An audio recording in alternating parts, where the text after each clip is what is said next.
की बात करते हैं भैया, एक एक लोग मरना। देख रहे हैं हनुमान जी, सभी वीर भालू सावधान हो जाए, इसके समीप ना जाना। देखो तो दुष्ट को हमें खाने की बात कर रहा है? एक पक्षी वो था हनुमान जी, आपको ज्ञात होगा कि जिसने प्रभु के कार्य के लिए अपने प्राणों का परित्याग कर दिया, और एक ये है जो हमें खाने की बात कर रहा है। आज उस पक्षी के लिए हृदय से उद्गार निकल रहे हैं कि धन्य जटायु शम को नाही, धन्य है तुम्हारा जीवन जो तुमने परहित के कार्य के लिए अपने प्राणों का परित्याग कर दिया। दुष्ट को देखो, ईटा उठाओ, उसको फेंक के मारते हैं। यहीं से ईटा नहीं, पहाड़ मार दो। बंदर ये का जो टाइप कर रहे हो, इधर आओ। क्यों है? तुम हमें खा ना जाओगे? न खाऊंगा, अब आ जाओ। नहीं खाओगे? सही बताओ। हाँ न खाऊंगा। वैसे भी ये पक्षी है, पक्षी जीवित मांस नहीं खाता। चलते हैं, आ जाओ आ जाओ आ जाओ आ जाओ। ए भैया, कहो भैया। तुम जटायु जटायु कर रहे थे, जटायु कहाँ है? जटायु तो भैया मर गया। जटायु मर गया? और क्या?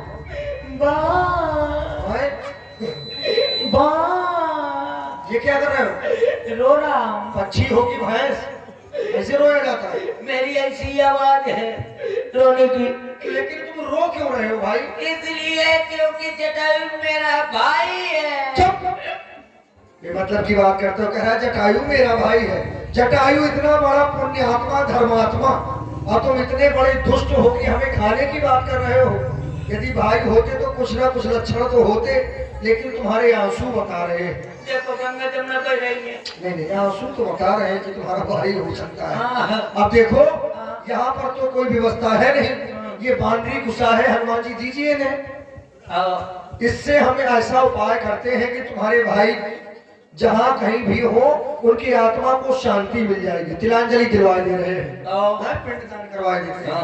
अब जैसा जैसा मैं कहूँ, ये क्या मार रहे हो क्या हमें? ऐसे ले कैसे पकड़ो। ऐसे पकड़ना है। और जैसे जैसे जैसे अब जैसा मैं कहूँ वैसे वैसे तुमको भी कहना है। जैसे जैसे तुम कहोगे वैसे वैसे कहना है। कहो पिंड पिंड पिंडा। कहो पिंड पिंड पिंडा। अरे कहो नहीं कहना भाई। अरे कहो नहीं कहना भाई। ये मंत्र थोड़ी है। ये मंत्र अरे थोड़ा लोगों भी मंत्र शुरू करते हैं। है। रुको, अभी एक मंत्र शुरू कर दो। मूर्खे हो क्या? मूर्खे हो क्या? चुप! मैं तुम्हारे भाई का तिलांजलि न करवाऊंगा। मैं तुम्हारे भाई का तिलांजलि नहीं दिलाऊंगा। भाई तो तुम्हारा मरा है। भाई तो तुम्हारा मरा है। मेरा भाई मरा है। मेरा भाई अरे मरा है। मूर्ख हम बानर है। अरे मूर्ख है, हम बानर हैं। तुम पक्षी हो यार। पक्षी हो। इसकी चोट पकड़ो। इसकी चोट पकड़ो। चोट छोड़ दो, चोट छोड़ दो, चोट। पिंड पिंड पिंडा। पिंड पिंड पिंडा। पिंडा ऊपर तीन प्राणी। तीन कैसे प्राणी? तीन, दो तुम्हारी माताएं और एक तुम्हारा भाई। अम्मा कहाँ जाऊंगा? अरे तुम जिंदा नहीं हो। अच्छा तो तुम बोलो। जिंदा का थोड़ी पिंडदान किया जाता है। पिंडा ऊपर तीन प्राणी। पिंडा ऊपर तीन प्राणी। तुम ले जटायु पानी, तुम मर गए हम जानी। तुम ले जटायु पानी, तुम मर गए हम जानी। पिंडा देव पोखली में और सीधा डालो ब्राह्मण की झोपड़ी में। खोपड़ी में नहीं, झोपड़ी में। झोपड़ी में, झोपड़ी में। ले आओ भैया। हाँ। बात समझ में नहीं आ रही, अभी बोध नहीं हो रहा। तुम्हारा जो भाई था वो गोदावरी के तट पर रहता था। तुम सिंधु किनारे पड़े हो, बड़े अस्त व्यस्त हो। तुम दोनों भाइयों में ये दूरियों का कारण कैसा बना? भैया, एक समय की बात है कि हम एक शिला पर बैठे थे दोनों भाई। अचानक हमें अपने पिताश्री की याद आ गई। पिताश्री मतलब? हमारे पिताश्री का नाम है अरुण देव, जो सूर्य देव के रथ चलाया करते हैं। जैसे ही हमें पिताश्री की याद आई, दोनों भाइयों ने निश्चित किया कि आज हम अपने पिताश्री से जरूर मिलने जाएंगे। तो की जो कि तीन उड़ानें होती हैं। अच्छा, कौन कौन सी? एक धरात्मीय, एक अर्धधरात्मीय, एक आकाशीय। तो पहली उड़ान भरी। कौन आकाशी? तो नहीं, धरात्मीय। तो धरात्मीय का मतलब धरती धरती। दौड़ दौड़ के। तो पहली उड़ान भरी, कुछ दूर गए, फिर अर्धधरात्मीय भरी और कुछ दूर गए। जैसी आकाशीय उड़ान भरी, फिर सूर्य के कुछ नजदीक पहुंचे। तो मेरे भाई को गर्मी सताई। अच्छा, तो तुम रथ के पीछे से गए थे कि आगे से? आगे से। आगे से? हाँ। तो आगे सबसे पहले तुम्हारे पिताजी मिलने चाहिए।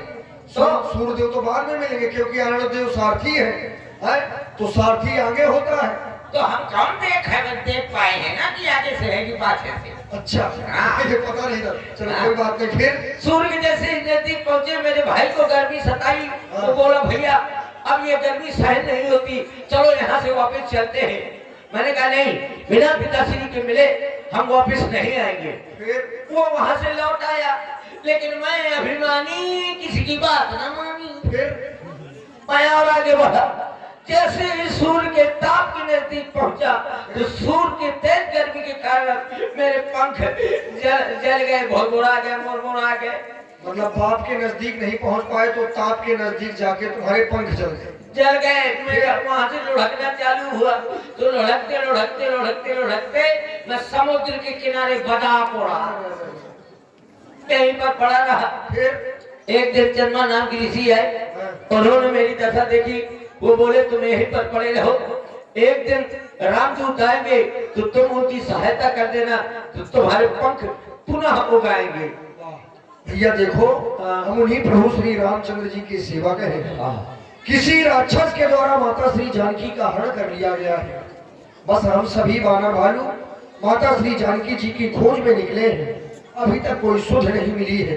समुद्र हमारे मार्ग में बाधक है। आप हमारी कुछ सहायता कर सकते हैं? हाँ रुक जाओ, आपको समुद्र में जल दिखाई दे रहा। और क्या, चल ही तो दिखाई देगा। वो देखो समुद्र के बीच में, हाँ वो समुद्र के बीच में समोसा की दुकान लगी है। समुद्र के बीच में समोसा कहाँ से मिलेंगे? मैं यहाँ से देख रहा हूँ, त्रिकूट नामक पर्वत है, उस पर लंका बसी हुई है। लंका में अशोक वन है, अशोक वन में अशोक वृक्ष के नीचे सीता मैया बैठी हुई है। बेचारी कितना रो रही है, सीते मैं अब थोड़े रुको, तुम चले जाओगे तो हम कहाँ जाएंगे? फिर तुमको नहीं जाना? तो भैया मैं बूढ़ हो गया हूँ, वरना तुम्हारी सहायता अवश्य करता, लेकिन शारीरिक सहायता न करके मैं तुम्हारी जुबानी सहायता कर रहा हूँ। तुम्हारी सेना में ऐसा कोई बलशाली योद्धा हो जो वहां तक पहुंच सके तो सीता मैया का पता अवश्य लगा सकता। अब जाओ, प्रभु श्री रामचंद्र जी इस समय प्रवर्षण गिरी में है, जाकर उनके दर्शन करो और अपने जीवन को कृतार्थ करो। उड़ जाओ पक्षीराज, उड़ जाओ। देखिए इतनी सहायता तो कर दी पक्षीराज ने कि मैया जानकी है कहाँ बता दिया। गिर त्रिकूट ऊपर